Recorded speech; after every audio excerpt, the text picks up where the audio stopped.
Pernahkah kalian membayangkan berdiri sendirian di tengah ribuan mata merah yang mengintai dari kegelapan hutan yang paling terkutuk di tanah Jawa, di mana setiap langkah kaki dihadang kutukan dan setiap embusan napas bisa menjadi yang terakhir? Malam ini kita akan masuk ke dalam sejarah yang paling mencekam sekaligus menggetarkan jiwa. Inilah kisah tentang karomah luar biasa Sunan Kudus, sang wali sakti yang tidak hanya menaklukkan raga, tapi membuat ribuan jin paling beringas bersimpuh tunduk hanya dengan kekuatan iman. Namun, sebelum kita mulai, saya berdoa bagi kalian yang sudah mengeklik video ini, semoga Allah melimpahkan rahmat-Nya, memurahkan rezeki kalian dari jalan yang tidak disangka-sangka, dan memudahkan segala urusan kalian di dunia maupun akhirat. Jika kalian mengamini doa ini, silakan tulis amin di kolom komentar sebagai saksi persaudaraan kita, dan agar kisah-kisah penuh hikmah dan sejarah kehebatan para wali ini bisa terus tersampaikan ke seluruh penjuru Nusantara. Mari dukung channel ini dengan cara klik tombol subscribe sekarang juga, karena subscribe itu gratis dan dukungan kalian adalah energi bagi kami untuk terus berkarya. Mari kita masuk ke jantung hutan larangan, tempat di mana keajaiban bermula. Di sebuah masa ketika tanah Jawa masih diselimuti kabut tebal misteri dan pepohonan raksasa menjadi istana bagi mereka yang tak kasat mata, berdirilah sebuah wilayah yang kelak dikenal sebagai Kudus. Namun, di pinggiran wilayah itu terdapat sebuah nokta hitam yang dihindari oleh setiap tarikan napas manusia. Masyarakat menyebutnya hutan larangan, sebuah tempat di mana matahari seolah enggan menyentuh tanahnya, dan angin yang berhembus di sana tidak membawa kesejukan, melainkan bau anyir tanah kuburan dan bisikan yang merusak akal sehat. Kekacauan bermula ketika penduduk desa di perbatasan mulai jatuh sakit secara serentak. Wajah mereka pucat pasi, mata mereka melotot kosong, dan mulut mereka meracaukan bahasa kuno yang sudah ribuan tahun terkubur. Tidak hanya itu, setiap laki-laki tangguh yang mencoba masuk ke dalam hutan untuk mencari kayu, atau sekadar mencari tahu penyebab petaka ini, tidak pernah kembali dengan utuh. Jikapun mereka kembali, mereka akan merangkak di atas tanah, sambil memakan rumput, kehilangan seluruh kesadaran kemanusiaan mereka. Kabar duka dan ketakutan ini akhirnya sampai ke telinga Jafar Shadiq, sang wali yang dikenal dengan gelar Sunan Kudus. Beliau duduk terdiam di selasar kediamannya, menatap ke arah utara, di mana awan hitam menggantung statis di atas pucuk-pucuk pohon hutan larangan.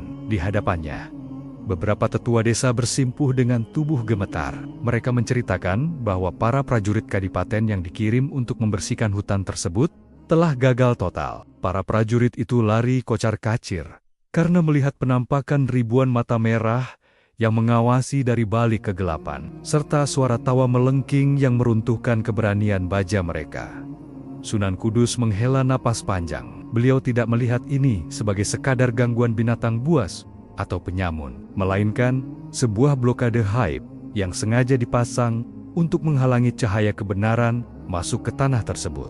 Beliau tahu bahwa di dalam sana, ribuan jin dari berbagai kasta telah bersarang selama berabad-abad, merasa menjadi penguasa tunggal yang tidak boleh terusik oleh derap langkah manusia beriman. Tanpa membawa pasukan, tanpa membawa senjata tajam, dan tanpa pengawalan ketat, Sunan Kudus bangkit berdiri. Beliau hanya mengenakan jubah putih yang bersih, sehelai sorban yang melilit kepala dengan rapi, serta sebuah tasbih kayu di genggaman tangannya. Para santri dan pengikutnya mencoba mencegah, mengkhawatirkan keselamatan sang guru. Namun Sunan Kudus hanya tersenyum tipis, seraya berkata bahwa tidak ada kekuatan yang perlu ditakuti melebihi kekuatan Sang Pencipta. Perjalanan menuju gerbang hutan larangan terasa sangat panjang dan mencekam. Semakin dekat Sunan Kudus melangkah, suhu udara terasa menurun drastis hingga menusuk tulang. Kicau burung yang biasanya merdu, kini berganti dengan suara burung hantu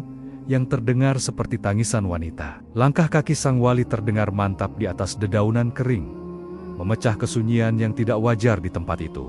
Tepat di bibir hutan, pemandangan ngeri menyambutnya. Pepohonan di sana melilit satu sama lain seperti ular yang saling mengunci. Akar-akarnya menonjol keluar dari tanah, menyerupai tulang belulang manusia. Bau busuk yang sangat menyengat tiba-tiba menyerang indera penciuman. Sebuah upaya dari penghuni hutan untuk mengusir sang wali. Namun, Sunan Kudus terus melangkah. Beliau mulai merapalkan dizikir dengan suara rendah, namun bertenaga. Setiap kata yang keluar dari bibirnya seolah menciptakan gelombang transparan yang membelah kabut hitam di depannya. Tiba-tiba, sebuah suara menggelegar tanpa wujud terdengar dari segala arah.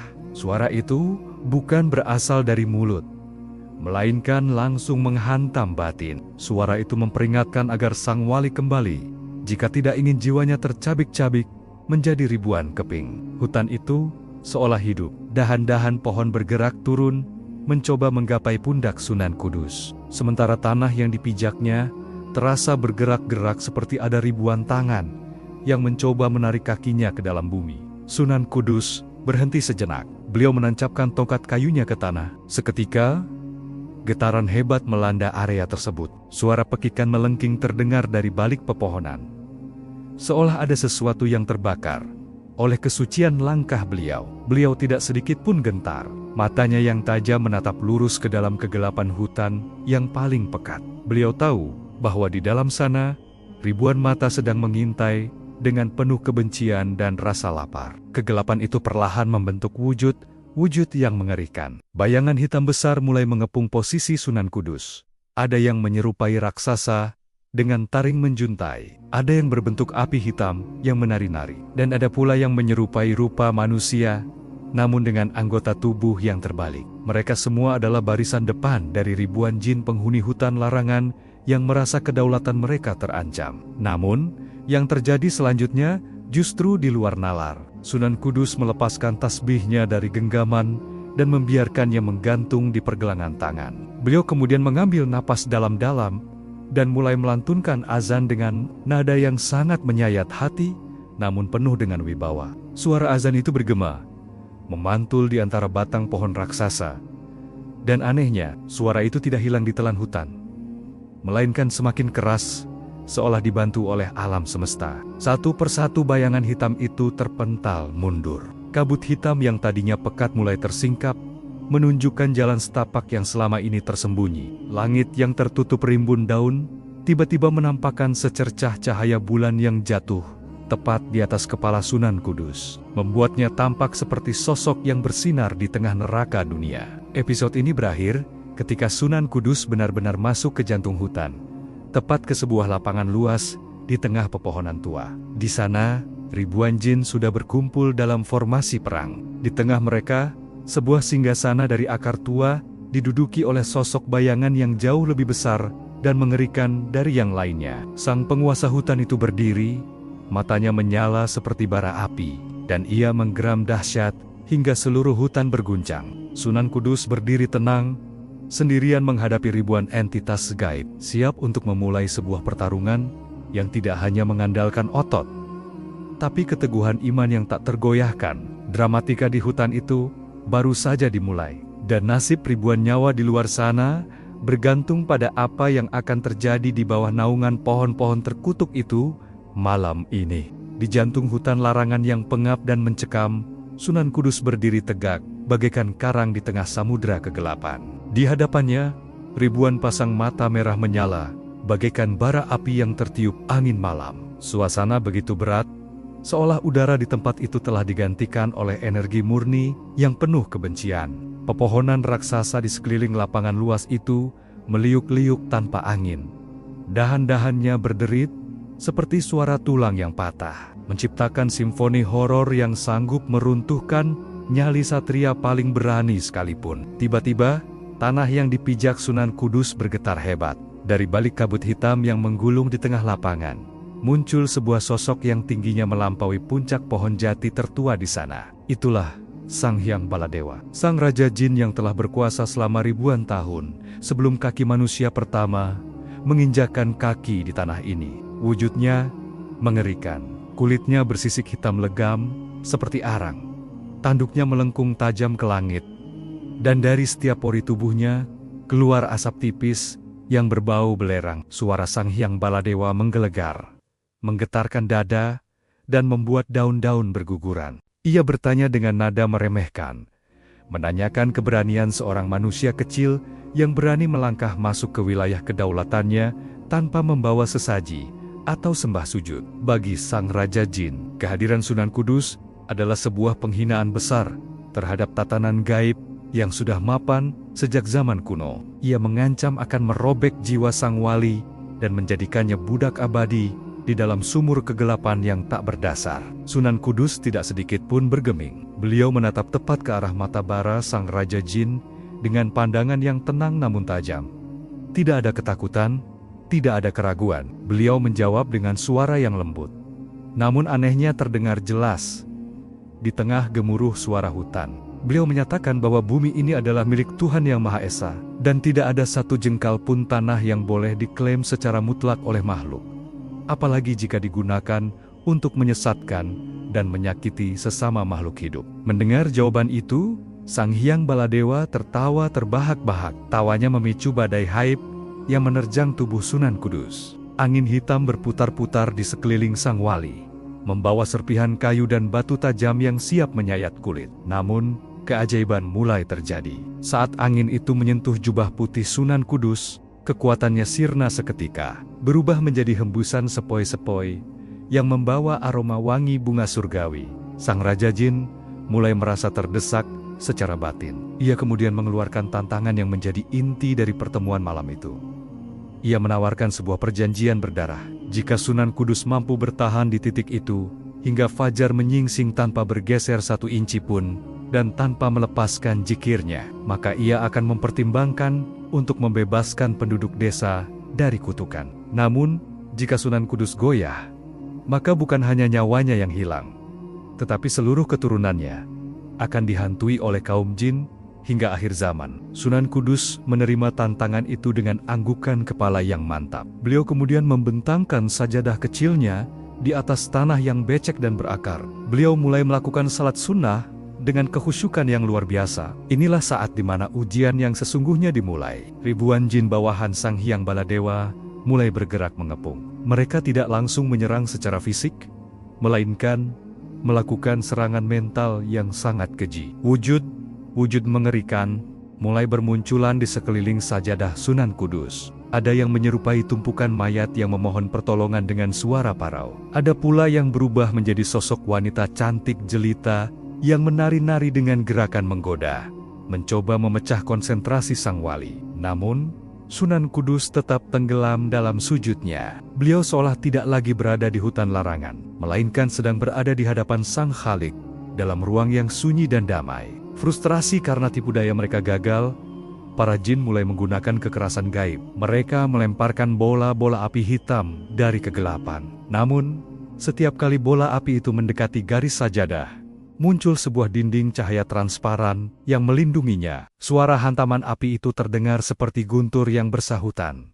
Namun Sunan Kudus tetap tidak bergeming. Keringat dingin mulai bercucuran di dahi sang wali, menunjukkan betapa besarnya energi yang beliau kerahkan untuk menjaga benteng iman tersebut. Sang Hyang Baladewa yang melihat pasukannya mulai kelelahan, akhirnya turun tangan sendiri. Ia menghunus sebuah pedang besar yang terbuat dari petir hitam. Ia mengayunkan pedang itu ke arah leher Sunan Kudus yang sedang bersujud. Di saat yang bersamaan, ribuan jin berteriak histeris, merayakan kemenangan yang mereka kira sudah di depan mata. Tepat saat mata pedang petir itu hampir menyentuh kulit Sunan Kudus, sebuah ledakan cahaya putih keluar dari tubuh sang wali. Cahaya itu begitu terang hingga membutakan mata merah para jin. Hutan larangan yang biasanya gelap gulita seketika menjadi terang benderang, seperti siang hari. Sang Hyang Baladewa terpental mundur beberapa langkah, pedangnya hancur menjadi serpihan asap. Sunan Kudus bangkit dari sujudnya. Beliau menatap Sang Raja Jin dengan penuh belas kasihan, bukan kebencian. Beliau berkata bahwa kekuatan kegelapan tidak akan pernah bisa mengalahkan cahaya kebenaran, sekecil apapun cahaya itu. Namun, malam belum berakhir. Sang Hyang Baladewa yang merasa harga dirinya hancur, mulai merapal mantra kuno yang paling terlarang. Ia memanggil seluruh kekuatan bumi untuk menelan Sunan Kudus hidup-hidup. Tanah di bawah sajadah Sunan Kudus mulai terbelah. Lubang hitam yang sangat dalam menganga di bawahnya, seolah siap mengirim sang wali ke inti bumi. Di tepi lubang itu, Sunan Kudus berdiri hanya dengan satu kaki, di atas akar yang tersisa. Namun, ketenangannya tetap tidak goyah. Di tepi jurang maut yang menganga lebar di jantung hutan larangan, Sunan Kudus berdiri dengan ketenangan yang melampaui nalar manusia. Tanah di bawah sajadahnya telah runtuh, menyisakan kegelapan pekat yang seolah tidak memiliki dasar. Ribuan jin terbang berputar-putar di atas kepala beliau, menciptakan pusaran angin hitam yang menderu-deru, menunggu detik-detik sang wali jatuh, terperosok ke dalam inti bumi. Sang Hyang Baladewa tertawa terbahak-bahak, suaranya seperti guntur yang membelah langit. Yakin bahwa kali ini tidak ada satupun makhluk bernapas yang bisa selamat dari hisapan bumi yang ia perintahkan. Namun, tepat saat ujung kaki Sunan Kudus seolah akan tertelan oleh lubang hitam itu, beliau memejamkan mata dan menyentuhkan tasbih kayunya ke permukaan udara yang kosong. Keajaiban yang tak terlukiskan terjadi. Butiran tasbih itu mengeluarkan cahaya keemasan yang merambat cepat, membentuk jaring-jaring cahaya yang menopang tubuh beliau di atas udara. Sunan Kudus tidak jatuh. Beliau justru berdiri mengapung, seolah pijakannya adalah lantai pualam yang paling kokoh di dunia. Beliau mulai melantunkan ayat-ayat suci dengan getaran suara yang membuat setiap helai daun di hutan larangan bergetar hebat. Melihat hal itu, kemarahan Sang Hyang Baladewa memuncak hingga ke ubun-ubun. Ia merasa dipermalukan di depan ribuan rakyatnya. Sang Raja Jin itu mengangkat kedua tangan raksasanya ke langit, memanggil badai haib yang paling mengerikan. Langit yang tadinya hitam kelam mendadak berubah menjadi merah darah. Hujan bukan lagi berupa air, melainkan tetesan api hitam yang membakar apapun yang disentuhnya. Pepohonan di sekitar lapangan itu mulai tumbang dan terbakar, menciptakan pemandangan seperti neraka yang pindah ke dunia manusia. Hujan api itu jatuh menerpa tubuh Sunan Kudus. Namun, setiap tetes api yang menyentuh jubah putih, beliau seketika berubah menjadi kelopak bunga melati yang harum. Dalam sekejap, area di sekitar sang wali dipenuhi oleh ribuan bunga melati yang putih bersih, kontras dengan kegelapan dan api yang berkobar di sekelilingnya. Aroma wangi yang menenangkan mulai mengalahkan bau belerang dan busuk yang selama ini merajai hutan tersebut. Para jin yang terbang di atas mulai merasakan sesak napas. Kesucian yang terpancar dari dizikir Sunan Kudus terasa seperti racun bagi keberadaan mereka yang penuh noda. Sang Hyang Baladewa tidak menyerah. Ia menggunakan tipu daya terakhirnya, yaitu serangan mental tingkat tinggi. Ia mengubah wujud seluruh hutan di mata Sunan Kudus. Tiba-tiba, sang wali tidak lagi melihat hutan dan jin, melainkan melihat kota Kudus yang sedang dibakar habis. Beliau melihat para santrinya disiksa, dan keluarganya menangis memohon pertolongan di tengah kobaran api. Itu adalah ilusi yang sangat nyata, dirancang untuk mengguncang hati dan memutus tali konsentrasi sang wali. Suara teriakan minta tolong sanak saudara terdengar begitu memilukan, menusuk telinga dan batin siapapun yang mendengarnya. Namun, Sunan Kudus tahu bahwa itu hanyalah permainan bayangan dari makhluk yang putus asa. Beliau tetap teguh, tidak menoleh sedikit pun ke arah bayangan palsu tersebut. Beliau justru meningkatkan intensitas zikirnya. Setiap ketukan tasbih di tangannya terdengar seperti dentuman meriam gaib yang menghancurkan satu demi satu ilusi yang dibangun oleh Sang Hyang Baladewa. Dinding-dinding ilusi itu retak dan hancur berantakan seperti kaca yang dipukul palu godam, mengembalikan pemandangan hutan larangan yang asli. Kini, giliran para jin yang merasakan ketakutan yang luar biasa. Mereka melihat bahwa setiap kali Sunan Kudus menyebut nama agung, muncul gelombang energi putih yang menyapu lapangan. Jin-jin kelas rendah yang mencoba mendekat seketika hancur menjadi abu. Sementara para petinggi jin mulai mundur teratur, menyadari bahwa mereka sedang berhadapan dengan seseorang yang memiliki kedekatan luar biasa dengan sang pemilik semesta. Kesombongan yang selama ini mereka pupuk selama ribuan tahun mulai luntur, berganti dengan rasa ngeri yang belum pernah mereka rasakan sebelumnya. Sang Hyang Baladewa yang melihat pasukannya kocar-kacir menjadi gelap mata. Ia mengecilkan wujudnya menjadi seukuran manusia biasa agar bisa bergerak lebih lincah. Ia mencabut sebilah keris gaib dari pinggangnya yang terbuat dari tulang naga purba. Dengan kecepatan kilat, ia menerjang ke arah Sunan Kudus, berniat menancapkan keris itu tepat di jantung sang wali. Udara di jalur lintasannya terbelah, menciptakan ledakan bunyi yang memekakan telinga. Namun, Sunan Kudus hanya mengangkat tangan kanannya dengan telapak terbuka, menghadap ke arah sang Raja Jin. Tanpa ada sentuhan fisik, tubuh Sang Hyang Baladewa mendadak berhenti di udara, seolah membentur tembok baja yang tak terlihat. Keris tulang naga itu retak dan hancur, menjadi debu di tangan pemiliknya. Sang Raja Jin terengah-engah. Dadanya terasa sesak, seolah dihimpit oleh gunung raksasa. Ia menatap mata Sunan Kudus, dan untuk pertama kalinya, ia melihat keagungan yang tidak bisa dilawan oleh sihir hitam manapun. Sunan Kudus kemudian menurunkan tangannya, dan menatap Sang Raja Jin dengan penuh wibawa. Beliau berkata bahwa malam hampir berakhir dan fajar akan segera menyingsing. Beliau mengingatkan tentang janji yang telah dibuat. Jika beliau mampu bertahan, maka hutan ini harus dibersihkan dari segala bentuk kejahatan. Seluruh penghuni haib hutan itu kini terdiam membisu. Mereka melihat matahari mulai mengintip dari ufuk timur, memancarkan sinar pertama yang menembus sela-sela dahan pohon. Sinar matahari itu jatuh tepat di wajah Sunan Kudus, membuat beliau tampak begitu bercahaya. Episode ini berakhir dengan pemandangan ribuan jin yang tadinya buas, kini mulai menundukkan kepala mereka ke tanah. Sang Hyang Baladewa jatuh berlutut di hadapan Sunan Kudus. Tubuhnya gemetar bukan karena marah, melainkan karena ia menyadari bahwa kekuatannya tidak ada artinya dibanding sebutir debu di bawah naungan rahmat Tuhan. Hutan larangan yang mencekam kini berubah menjadi sunyi, menunggu keputusan akhir dari sang wali yang telah menaklukkan kegelapan dengan kekuatan doa. Cahaya fajar menyusup di sela-sela dahan pohon raksasa yang selama ribuan tahun hanya mengenal kegelapan. Sinar itu jatuh tepat di depan ujung kaki Sunan Kudus yang masih berdiri kokoh di atas sajadahnya. Hutan larangan yang tadinya riuh oleh pekikan setan dan gemuruh badai gaib, mendadak senyap sesunyi kuburan. Ribuan jin yang tadinya beringas, kini terpaku di tempat mereka masing-masing.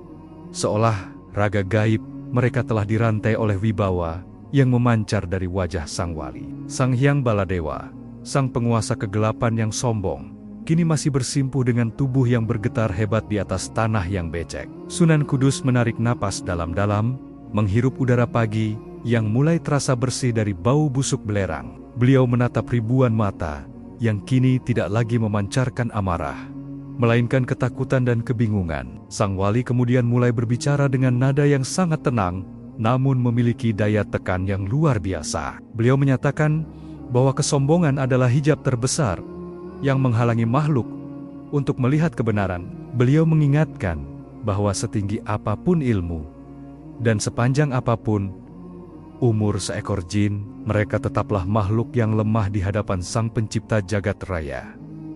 Mendengar kata-kata itu, Sang Hyang Baladewa mencoba mengangkat kepalanya. Matanya yang merah mulai meredup, berganti dengan sorot mata yang penuh dengan penyesalan. Ia mengaku bahwa selama ini ia merasa menjadi Tuhan di hutan ini, karena tidak ada satupun manusia yang sanggup menahan gempuran sihirnya. Namun, malam tadi ia melihat sebuah kekuatan yang tidak didasarkan pada kekerasan, melainkan pada ketulusan dan penyerahan diri yang total. Ia bertanya kepada Sunan Kudus, apakah makhluk seperti dirinya yang telah berlumuran dosa selama ribuan tahun masih memiliki kesempatan untuk mendapatkan kedamaian? Sunan Kudus tersenyum tipis, sebuah senyuman yang membawa ketenangan bagi siapapun yang melihatnya. Beliau menjelaskan bahwa pintu ampunan Tuhan selalu terbuka bagi siapa saja yang mau tunduk dan bertaubat. Beliau menawarkan sebuah jalan baru bagi ribuan jin tersebut.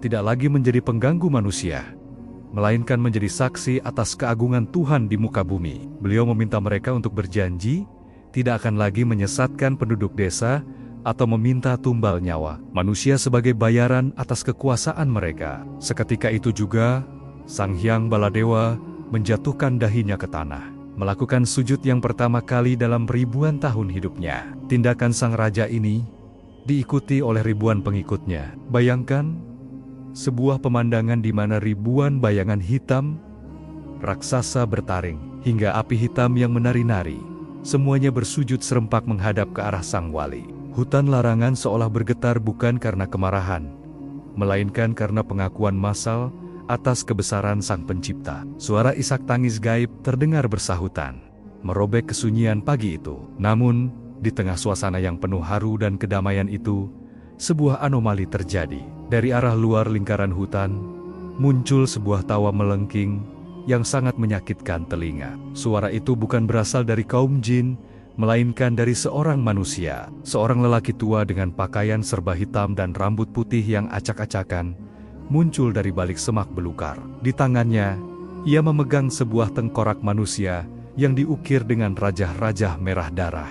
Dialah Ki Ageng Setra, seorang dukun ilmu hitam tingkat tinggi yang selama ini diam-diam memuja kekuatan hutan larangan untuk kepentingan pribadinya. Ki Ageng Setra berteriak murka, menyebut Sang Hyang Baladewa sebagai pengkhianat dan pengecut karena tunduk kepada seorang penyebar agama baru. Sang dukun tidak rela sumber kekuatannya hilang begitu saja. Ia mulai merapal mantra kuno yang sangat jahat, sebuah mantra yang memanggil sisa-sisa energi gelap yang masih tersisa di akar-akar pohon tua tersebut. Tanah kembali bergejolak, dan beberapa jin yang imannya masih lemah mulai terpengaruh kembali oleh hawa hitam yang disebarkan oleh sang dukun. Sunan Kudus tetap tenang, namun sorot matanya menajam. Beliau melihat bahwa musuh sesungguhnya bukanlah makhluk halus yang ingin bertaubat, melainkan hati manusia yang telah tertutup oleh keserakahan dan dendam. Ki Ageng Setra mengarahkan tengkorak di tangannya ke arah Sunan Kudus, melepaskan gelombang energi kutukan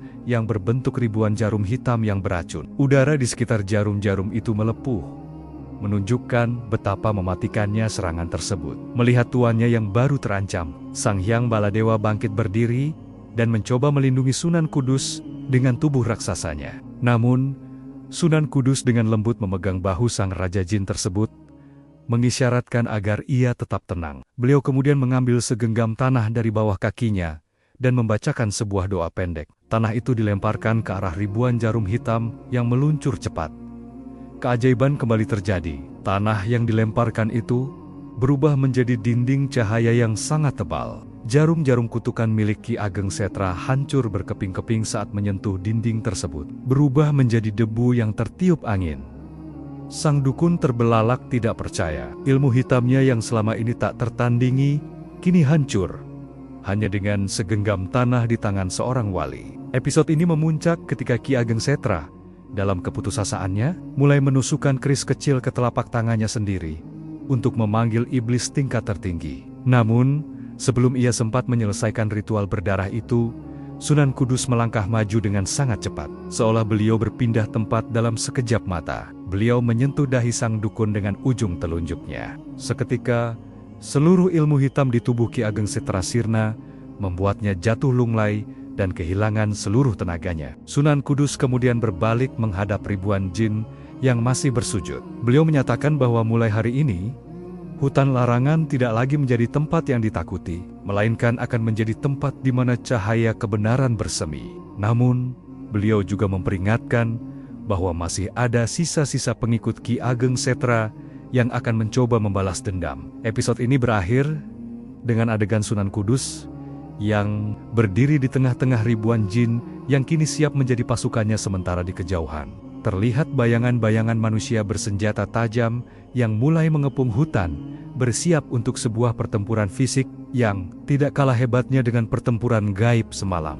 Hutan larangan kini tidak lagi hanya menjadi medan pertempuran antara dimensi manusia dan vibe, melainkan telah menjadi panggung bagi sebuah pengkhianatan yang berdarah. Di perbatasan hutan, derap langkah kaki manusia terdengar berat menginjak ranting-ranting kering. Mereka bukan datang untuk berziarah atau memohon ampun, melainkan pasukan bayaran dan pengikut setia Ki Ageng Setra yang telah dibutakan oleh janji kekuasaan. Mereka membawa obor-obor besar yang apinya berkobar liar, siap membakar apapun yang menghalangi jalan mereka untuk menjemput sang dukun hitam yang telah dilumpuhkan oleh Sunan Kudus. Di tengah lapangan luas, Ki Ageng Setra tergeletak tak berdaya, namun mulutnya masih menyeringai penuh kebencian. Ia membisikkan kata-kata provokasi yang ditiupkan oleh angin malam kepada sisa-sisa pengikutnya yang berada di kejauhan. Ia memerintahkan mereka untuk tidak ragu membunuh siapapun,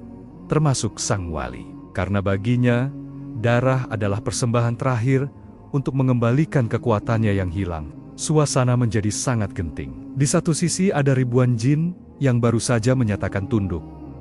Dan di sisi lain, ada sekelompok manusia yang kehilangan nurani. Sunan Kudus berdiri di tengah-tengah dua kekuatan besar ini. Beliau melihat dilema yang terjadi pada Sang Hyang Baladewa. Sang Raja Jin itu tampak gelisah. Insting purbanya sebagai makhluk gaib mendesaknya untuk membantai manusia. Manusia yang datang dengan niat jahat tersebut. Kuku-kukunya yang tajam mulai memanjang dan matanya kembali menyala merah. Ia memohon izin kepada Sunan Kudus untuk menyapu bersih pasukan dukun itu dalam satu kedipan mata. Namun, Sunan Kudus dengan tegas melarangnya. Beliau menyatakan bahwa kekerasan tidak boleh dibalas dengan kemurkaan gaib yang membabi buta, karena hal itu hanya akan menciptakan lingkaran dendam yang baru. Tiba-tiba, pasukan manusia itu merangsek masuk. Mereka melepaskan tembakan panah api ke arah jantung hutan. Anak panah itu melesat membelah kegelapan, mengincar tubuh Sunan Kudus yang berdiri tanpa perlindungan. Melihat hal itu, ribuan jin yang telah bertaubat serentak membentuk barisan barikade. Mereka menggunakan tubuh transparan mereka untuk menepis anak panah tersebut. Namun sihir hitam yang telah dioleskan pada ujung panah membuat para jin itu kesakitan. Jeritan gaib kembali memenuhi udara. Namun, kali ini bukan jeritan teror, melainkan jeritan pengorbanan para jin demi melindungi sang wali. Pertempuran fisik dan batin pecah secara bersamaan. Pasukan dukun hitam itu mulai merambah masuk lebih dalam, membawa jimat kuno yang mengeluarkan asap beracun untuk mengusir keberadaan jin. Mereka tidak tahu bahwa mereka sedang berhadapan dengan ribuan entitas yang kini telah memiliki tujuan suci. Sunan Kudus melihat pemandangan memilukan ini dengan hati yang pedih. Beliau kemudian mengangkat tangannya ke atas, memerintahkan para jin untuk tidak menyerang, melainkan hanya menghalangi langkah manusia-manusia itu dengan kabut yang menyesatkan. Namun, pengkhianatan yang sesungguhnya justru datang dari dalam barisan jin itu sendiri. Beberapa petinggi jin yang masih setia pada ajaran lama Ki Ageng Setra tiba-tiba membelot. Mereka merasa harga diri mereka terhina karena harus tunduk pada aturan manusia yang lemah. Dipimpin oleh seorang jenderal jin bernama Kaladruhun, mereka menyerang rekan-rekan mereka sendiri yang sudah bersujud kepada Sunan Kudus. Perang saudara gaib pecah di udara. Kilatan energi hitam dan putih saling beradu, menciptakan ledakan-ledakan kecil yang meruntuhkan dahan-dahan pohon raksasa. Ki Ageng Setra yang melihat kekacauan itu mulai tertawa melengking. Dengan sisa-sisa tenaganya, ia menggigit lidahnya sendiri dan menyemburkan darahnya ke tanah, melakukan ritual pemanggil kutukan terakhir. Tanah di hutan larangan mendadak berubah menjadi lumpur hisap yang sangat panas. Pasukan manusia yang tadinya beringas, kini mulai berteriak. Ketakutan saat kaki mereka mulai tenggelam ke dalam bumi yang mendidih. Sang dukun tidak peduli jika pengikutnya sendiri harus tewas, asalkan ia bisa membawa Sunan Kudus ikut binasa bersamanya. Dalam situasi kritis ini, Sunan Kudus menunjukkan karomahnya yang luar biasa. Beliau tidak melarikan diri, melainkan duduk bersila di atas lumpur yang mendidih tersebut. Ajaibnya, lumpur itu seketika mendingin dan mengeras menjadi lantai batu yang indah di bawah tubuh beliau. Beliau mulai melantunkan dzikir jalalah dengan suara yang menggetarkan seluruh dimensi. Suara itu begitu dahsyat hingga membuat para jin yang sedang bertikai terhenti seketika, dan manusia-manusia yang sedang terjebak lumpur merasa beban dosa mereka sedang dipreteli satu persatu. Satu persatu pengikut Ki Ageng Setra jatuh pingsan karena tidak kuat menahan energi kesucian yang terpancar. Sementara itu, Kaladruhun dan jin-jin pengkhianat lainnya merasa tubuh mereka seperti terbakar oleh api yang tidak terlihat. Mereka mencoba lari, namun suara dzikir Sunan Kudus seolah mengunci setiap sudut hutan, tidak membiarkan satupun energi jahat lolos. Sang wali kemudian menatap Ki Ageng Setra yang kini benar-benar sekarat karena energinya terkuras habis untuk ritual gagalnya. Sunan Kudus melangkah mendekati sang dukun hitam. Beliau menawarkan air yang muncul dari sela-sela jarinya untuk membasahi tenggorokan lelaki tua yang malang itu. Namun, kesombongan Ki Ageng Setra telah mendarah daging. Ia menolak air tersebut, dan lebih memilih untuk mengutuk dirinya sendiri hingga tubuhnya perlahan-lahan berubah menjadi patung kayu yang kering dan kerontang. Itulah akhir tragis bagi manusia yang mencoba menantang kekuasaan langit dengan bantuan kegelapan. Episode ini berakhir dengan suasana hutan yang sunyi.